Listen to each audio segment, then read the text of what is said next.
Yeah, get those glow sticks out.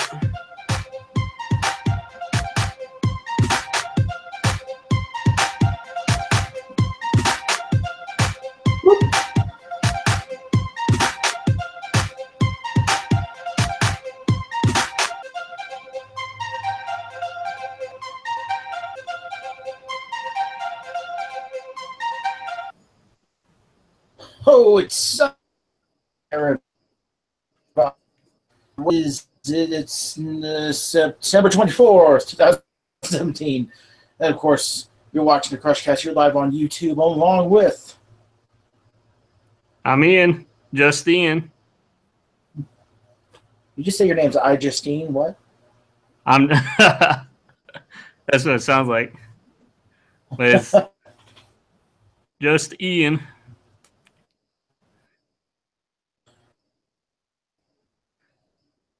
A couple things tonight there. Let's dive right into it. So, of course, missed the Apple presentation. We went over a couple things about the Apple presentation on Friday. The highlights of which are the new Apple TV that's for store your personal 4K content, which I'm totally cool with, but El Frankie boys sleeping or pinstriping or whatever to come on. Actually, people are upset because you can't store your 4K content. Boo-hoo. I mean, unless they're going to make an Apple TV that has expandable storage, which you know is not going to happen. Apple likes keeping everything tightly sealed. It would be irresponsible just to make an Apple TV with storage and then have you be able to download your 4K with that. Yeah. Well, can't you put external storages on the Apple TV? I haven't seen anybody try to, honestly. And even if so, like my original Apple TV that I have here, most of the time, it's not going to factor in standard system storage. If you need it to. I remember if the newer have that or not. You're like breaking up pretty bad, man. Nope. No external storage on Apple TVs. On the newer Apple TVs, at least. This is a last generation one. This isn't the newer generation Apple TV, though. Well, Apple's always been like that with their devices.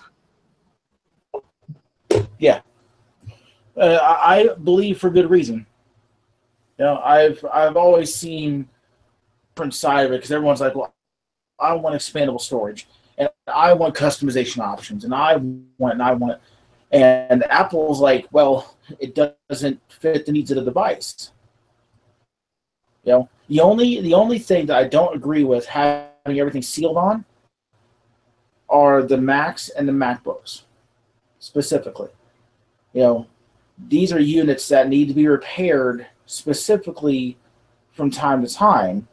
As far as components like, you know, RAM or hard drive and whatnot, it's very hard to repair those type of unibody units.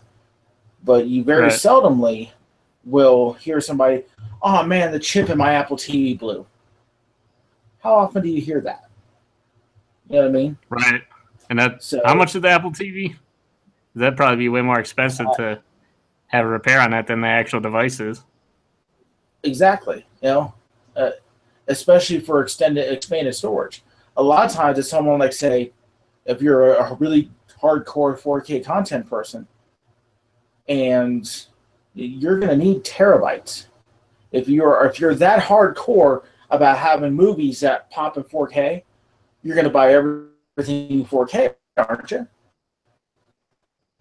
Yeah. My Blu-ray set right here. Okay, and I'll show you here. You can get that stuff out of the way. I'll show you here. I have a fairly decent amount. Okay, along with my television. All right. So if I go ahead and to a virtual style of having a virtual copy, I to have multiple terabytes of storage available.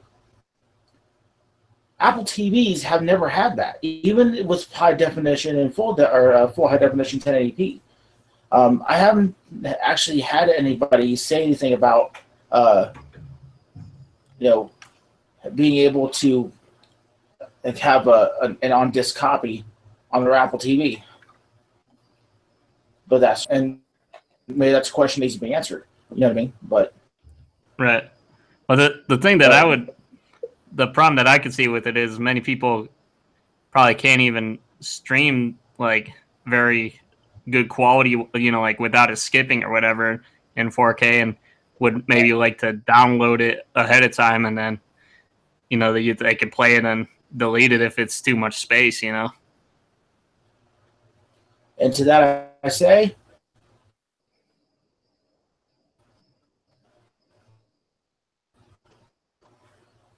if you're that hardcore about having an option, you are obviously already in the Apple ecosystem.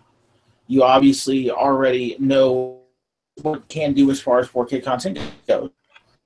So why wouldn't you have an iPhone that has 4K capabilities and you cast it to your Apple TV? As much as I love my Apple TV, it's not my main Apple product in the house. My iPhone is. My Mac is second, and then my Apple TV is third. And I think most people who own all three would agree.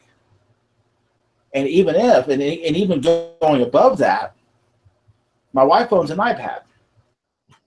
So, like, say if you're somebody who likes having comfort of your own home, likes to sit in bed and watch movies, why wouldn't you get the most recent iPad that has the top specs on it as far as the screen goes, and do your 4K content that way?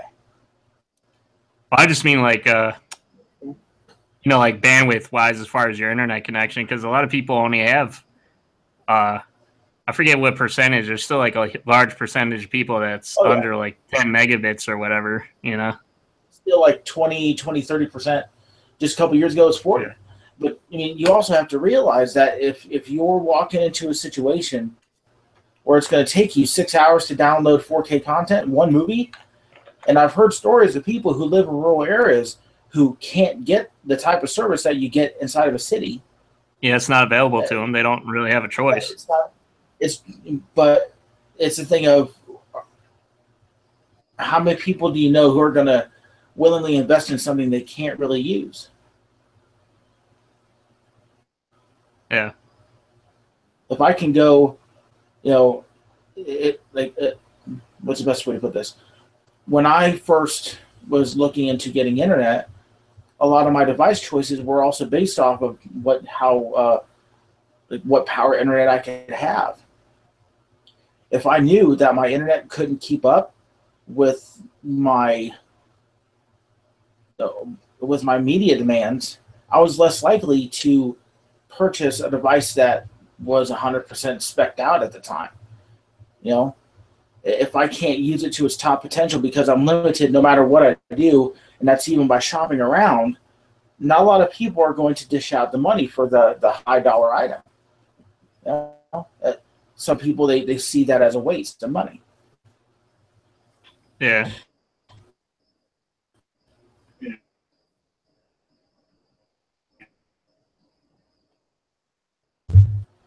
Also coming out of the Apple presentation was, of course, the new iPhones, 8 Plus, and the X, or 10.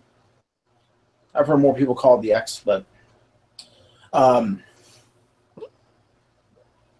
they call it the X because they they don't want to think that it's like a 10 or whatever, because it's already like they have the 8 already, so they probably think of it as like a different line or something. What's the best way of putting this? The iPhone X to me is like a Mac Pro. I guess the best analogy I can make. Is it the iPhone 8 Pro, pretty much? Well, no. The iPhone 8 and the 8 Plus have your standard yearly upgrades. There are things that you know for sure are going to come with the year price comes. Storage, chipset, blah, blah. And this year's no different. You also have the wireless charging option and also the quick charge. But I see the iPhone update as more of a yearly, and I see the X as like the Mac Pro. Well, like the iPad Pro, they don't even have a version number on it anymore, like the regular iPad did. Yeah, they just update it. Well, I think the thing with the iPads are Apple doesn't want to get into that rigmarole with the tablets because the product lines are very specifically drawn in the tablet market as it pertains to what Apple makes device-wise, what Apple works with device-wise, and what it's being used for. iPad has a very specific audience. iPad is a very... as much as Apple blew the doors off of the tablet market with the iPad, and everybody's playing catch-up now, Apple, I think, still sees it as a niche product. The iPhones are like very consumer level based. You have the SC for someone who's looking for a cheaper option. You have up to, because I'm not even sure they still sell the 5Ss or the 5Cs. I think they might have dropped those. But you have the 6, the 6S and the 6 Plus, and the 6S Plus. And you also have the 7 and the 7 Plus. And then, of course, this here is the new one with the 8 and the 8 Plus, and then, of course, the X.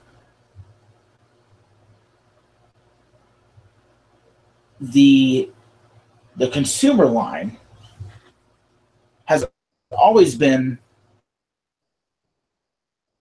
very durable. They have appealed to a specific audience, and as time goes on, to work with the more budget-conscious consumer lines. And now, with this advent of the 10 and the 8 Plus, it's almost like it's a straight divider line now.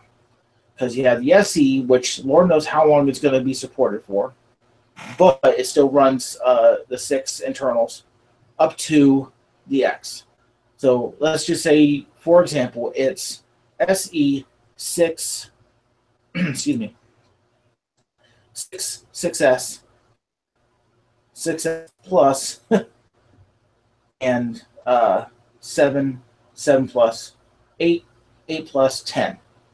You now have a shelf's worth of options as far as your budget is concerned, from $10 a month for the SE up to, I think, $60 a month for the X. As a consumer now,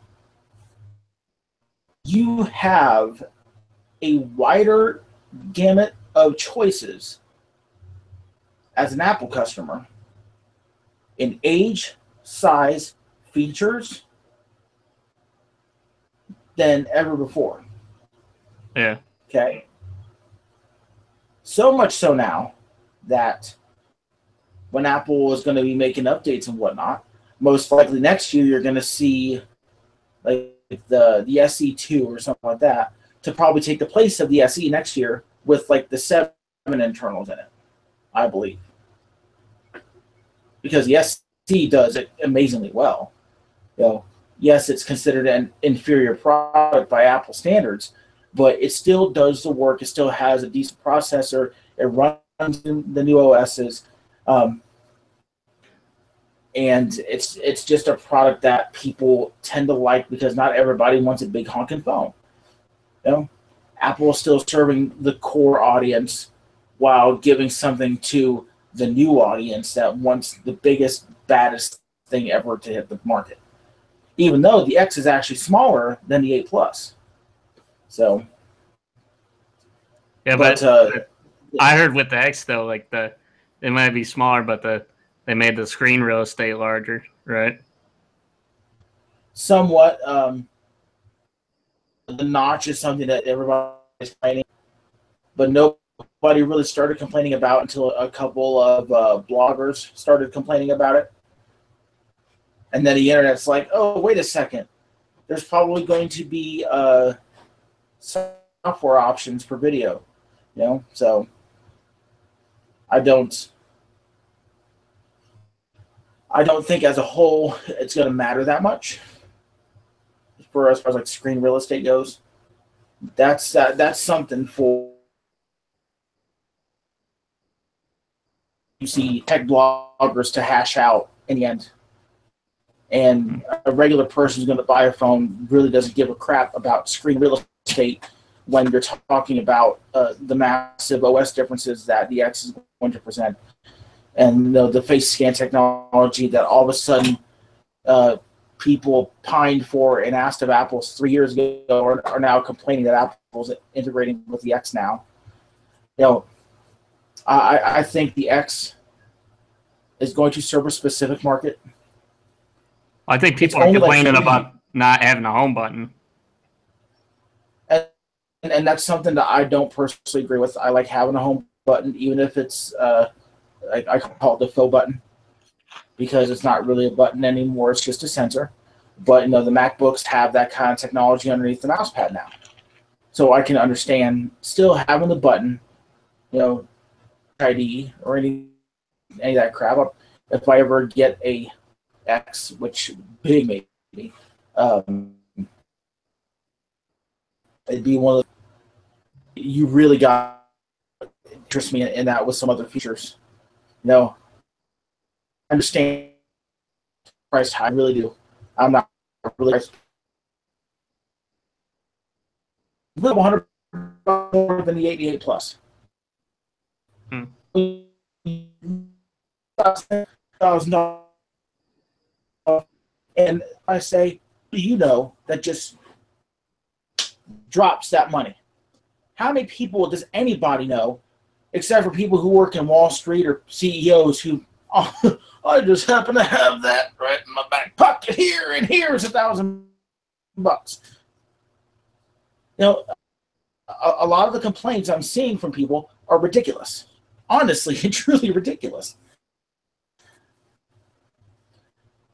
The things that people wanted to complaining about now, they want a bigger, badder phone, but they don't want to pay for a bigger, badder phone, even if it's only an extra $20 or $30 a month. Essentially amounts to, because a month depending on where you go. So we're seeing of cultures within the tech space right now.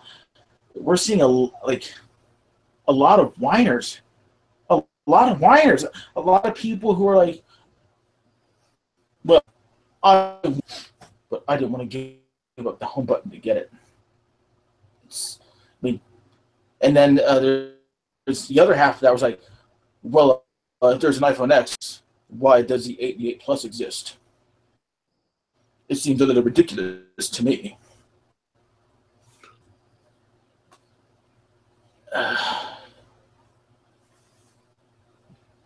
This community is getting really uppity really fast. It really is. By the way, what kind of internet do you got? Because your connection is terrible right now. I think you're probably going to drop again this time. Boo. Hold on. Give me a second here.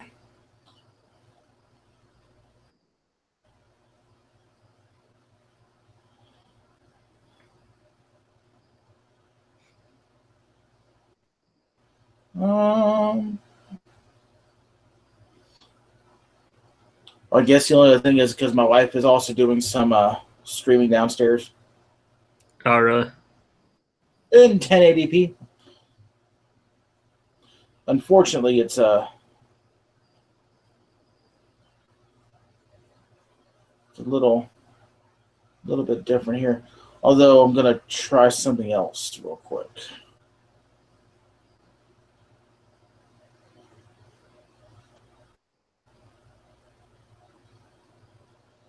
Do-do-do-do.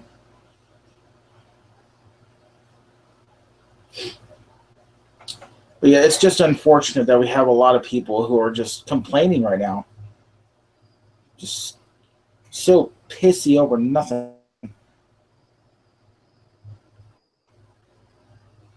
Well, I mean, what kind of complaints do you listen to though, and what complaints do you just think Give me a people are second. bitching? Time out. Time out.